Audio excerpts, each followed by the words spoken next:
ولا ترتدوا على أدباركم فتنقلبوا خاسرين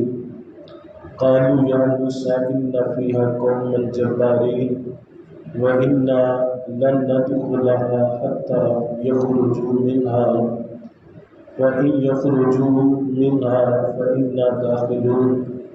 قال رجلان من الذين يخافون أنعم الله عليهم ادخلوا عليهم الباب وإذا دخلتموه فإنكم غالبون وعلى الله فتوكلوا إن كنتم مؤمنين صدق الله العظيم وبلغنا رسول النبي الكريم الصلاة والسلام عليك يا سيدي يا رسول الله وعلى آلك وأصحابك يا سيدي يا حبيب الله۔ عزت و احترام کے لائق نوازی بھائیوں، دوستوں، بزرگوں،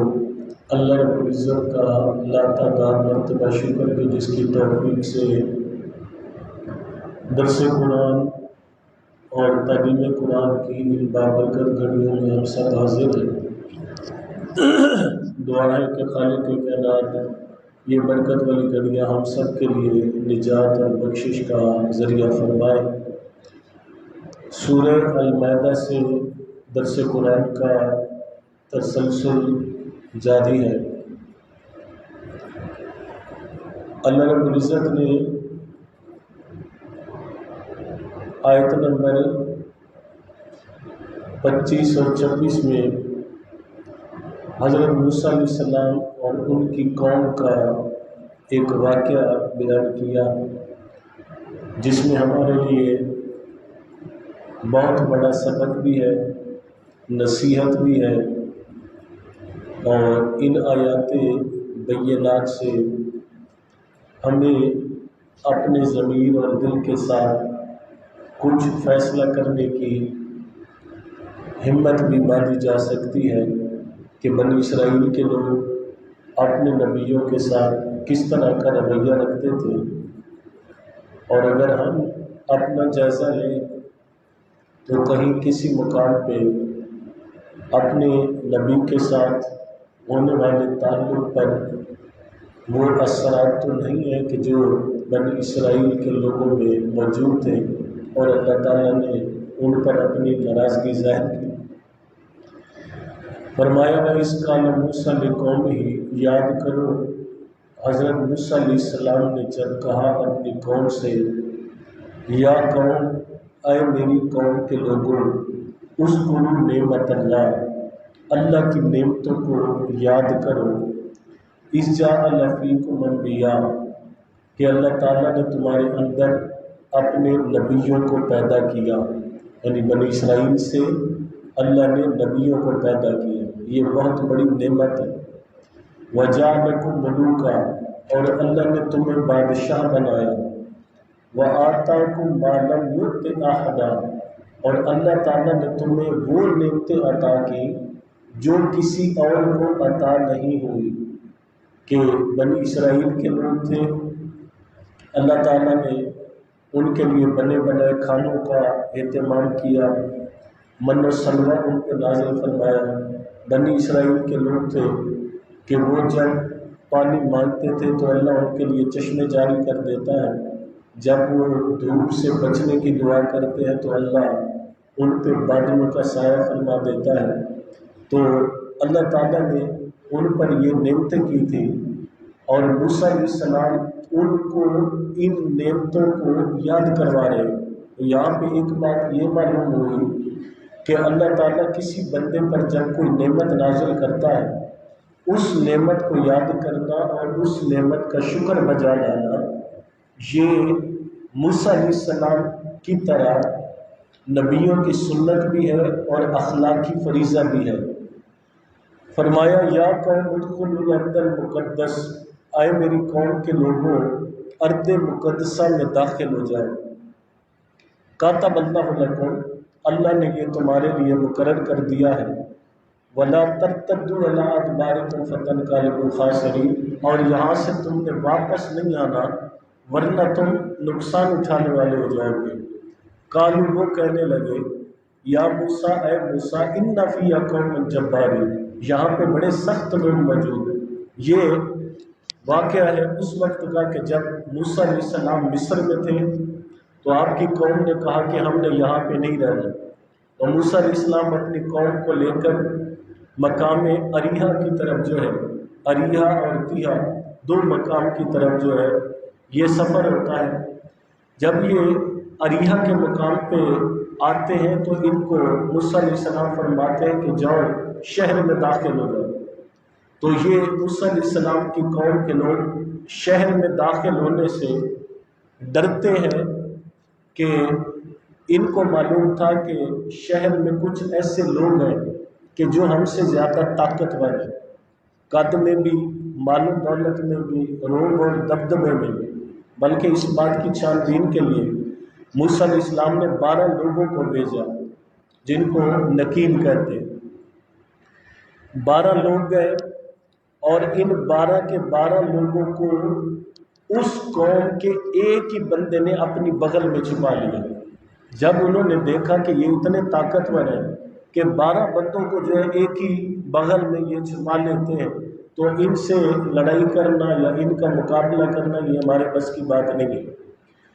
جب یہ 12 واپس آئے تو انہوں نے آپس میں معاہدہ کیا کہ ہم نے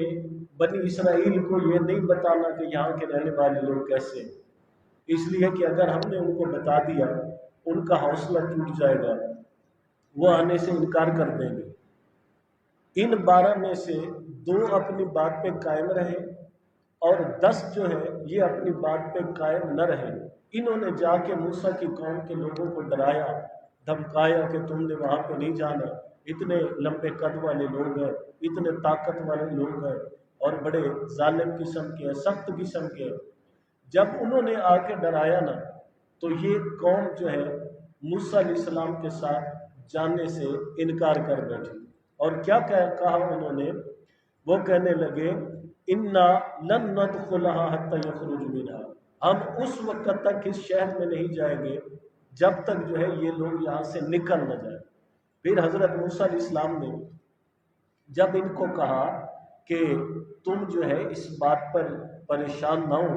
اللہ تعالیٰ جو ہے تمہارے لیے بہتر رستہ فرمائے گا، وہ کہتے ہیں یا موسیٰ اِنَّا لَن نَدْخُلَهَا أَبَدًا مَا دَامُوا فِيهَا، کہ جب تک وہ بڑے قد والے لوگ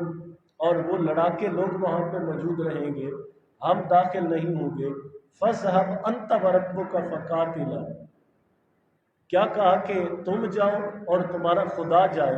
اور تم ان سے لڑائی کرو، إِنَّهَا هُنَا قَاعِدُونَ، ہم یہاں پہ بیٹھے ہیں، جب وہ لوگ چلے جائیں گے ہم تب آئیں گے۔ جب انہوں نے یہ بدتمیزی کا مظاہرہ کیا،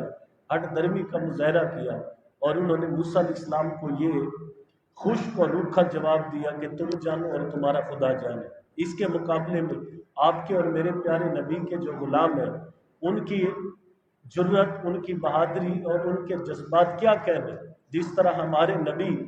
1,24,000 نبیوں کے سردار نبی ہیں، اسی طرح ہمارے نبی کے جو صحابہ ہیں وہ 1,24,000 نبیوں کے صحابہ کے سردار ہیں۔ یہ بات ذہن میں رہے ہر اعتبار سے۔ ہمارے نبی کے غلاموں کا کیا مرتبہ ہے اس بنا پہ کہ جب غزوہ بدر کی تیاری ہو رہی تھی،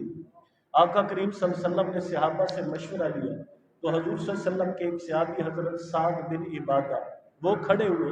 اور کھڑے ہو کے عرض کرتے ہیں یا رسول اللہ، ہمیں ان لوگوں کی طرح نہ سمجھنا جنہوں نے موسیٰ علیہ السلام کو جواب دیا تھا، نحنو لا من قوم موسیٰ، ہم کوئی موسیٰ علیہ السلام کی قوم کے لوگ نہیں ہیں کہ ان کی طرح آپ کو جواب دیں گے۔ یا رسول اللہ آپ اشارہ کریں، آپ کے اشارے پہ اپنی گردنیں کٹوا کر آپ کے قدموں میں نچاور کرنے کے لیے تیار،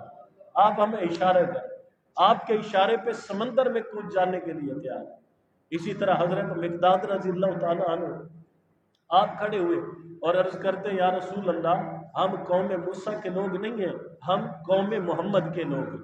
ہم قوم محمد کے لوگ ہیں۔ یا رسول اللہ ہم آپ کے آگے بھی کھڑے ہوں گے، پیچھے بھی کھڑے ہوں گے، دائیں بھی کھڑے ہوں گے، بائیں بھی کھڑے ہوں گے، دشمن کا جو بھی وار ہوگا، دشمن کا جو بھی حملہ ہوگا وہ ہمارے جسموں سے گزر جائے گا، ہم اپنے نبی کی ذات کے بال بال کی حفاظت کرنا جانتے ہیں۔ یہ ان کے جذبات سے صحابہ کرام، اعلیٰ حضرت فرماتے ہیں نا کہ جب حسن تھا ان کا جلوہ نما، انوار کا عالم کیا ہوگا، ہر کوئی فدا ہے بن دیکھے دیدار کا عالم کیا ہوگا۔ یہاں پر تو حضور کو دیکھے بغیر ان کی ذات پر جو ہے جانے قربان کرنے کے لیے لوگ تیار ہیں، تو جب صحابہ دیکھتے ہوں گے تو حضور کی ذات کی خاطر جو ہے وہ کیا عالم ہوتا ہوگا۔ اس لیے ہوتا ہے نا کہ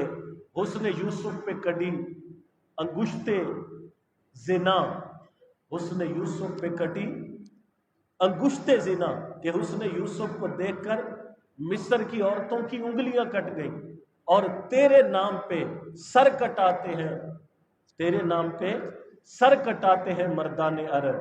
کہ حضور کے نام پر تو ہے وہ سر کٹانے کے لیے تیار ہو جاتے ہیں۔ تو موسیٰ علیہ السلام کی قوم کہنے لگی تم جانو تمہارا خدا جانے، اور اس کے مقابلے میں ہمارے نبی کے غلام ہیں تو وہ کہتے ہیں آپ کے اشارے پہ سمندر میں چھلانگ لگا دیں، آپ اشارہ کریں اپنی جانوں کے نذرانے پیش کر دیں گے، آپ اشارہ کریں تو ہم جو ہے آپ کے آگے پیچھے رہ کر آپ کی حفاظت کریں گے اور ان سے مقابلہ کر کے دکھائیں گے۔ اور پھر یہ وہ جذبات تھے، یہ ان کی قوت ارادی تھی، اللہ پاک نے 313 کو 1000 کے نسبت کر کے جو ہے کامیابی عطا فرما دی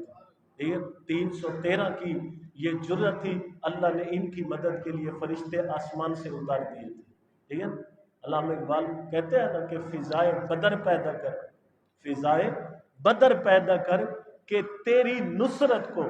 اتر سکتے ہیں فرشتے قطار اندر قطار اب بھی، کہ جس طرح تب جو ہے فرشتے قطاروں میں اترے تھے، اگر تیرے اندر وہ بدر کا جذبہ پیدا ہو جائے تو دین کے لیے، اسلام کے لیے، رسول اللہ کے لیے، اللہ کے لیے اپنے آپ کو خالص کر لے، اللہ آج بھی تیری مدد کے لیے فرشتے بھیج دیتا ہے۔ تو اس لیے ہمیں جو ہے یہاں پر یہ دیکھنا ہے کہ بھئی موسیٰ علیہ السلام کی قوم نے جب ان سے یہ حال کیا تو پھر قال رب انی لا املک الا نفسی و اخی فافرق بیننا، موسیٰ علیہ السلام نے جب اپنی قوم کا رویہ دیکھا تو آپ کہتے ہیں انی لا املک الا نفسی، یا اللہ میں اپنے علاوہ اور اپنے بھائی کے علاوہ کسی کا ذمہ دار نہیں، فافرق بیننا و بین القوم الفاسقین، یا اللہ میرے درمیان اور اس فاسق قوم کے درمیان جدائی پیدا کر دے۔ ٹھیک ہے، اب یہ آخری حل تھا، اور یہی حل بہتر ہوتا ہے کہ جب کوئی برا برائی سے باز نہ آئے، جب کوئی برا برائی سے باز نہ آ جائے، جب کوئی نافرمان نافرمانی سے باز نہ آ جائے تو پھر اس سے علیحدہ ہو جانا یہ انبیاء کی سنت ہے۔ ٹھیک ہے، انبیاء کرام کی آپ تاریخ پڑھیں، انہوں نے قوموں کو تبلیغ کی، قبیلوں کو تبلیغ کی، جب تبلیغ کا ان پہ اثر نہ ہوا انہوں نے اپنے لیے جو ہے ہجرت کا راستہ جو ہے وہ اختیار کیا، اور وہ ہجرت کر کے ایک جگہ سے دوسری جگہ جو ہے منتقل ہوئی۔ پھر یہی موسیٰ علیہ السلام نے کہا اب اس کے بدلے میں اس قوم کو عذاب کیا ملا،